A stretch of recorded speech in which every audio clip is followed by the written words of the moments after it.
Yo mga higala, good afternoon.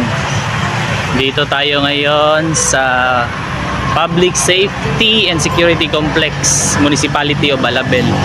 So ito yung mga bagong stations natin dito. We have fire station, the M-Dream, at saka yung PNP. So dito, Avia Estate, Nara Residence. Yan, ganda. Kakatapos na natin mag-jogging, no? Pampalakas. Saka maintain natin yung BMI natin kasi meron tayong memorandum galing sa Bureau of Fire Protection Headquarters, no, na dapat healthy, physically fit yung ating mga kabumberohan.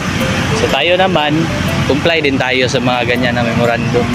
So nag-jogging ako dito kanina, lahat ng spot, ginaggingan ko 3 rounds each, no? Kasi symbolize yun ng ating birthday. 3. Kasi kung pinanganak ako ng 31st, 31 rounds sana yun. Yan, ito tayo sa ating ano. Diba? Kailangan nating mabilis tumakbo kasi magabulan tayo ng mga pabo. Ganyan lang. So, lakad-lakad muna tayo para cool down. So, that's it. Yeah, maing hapon.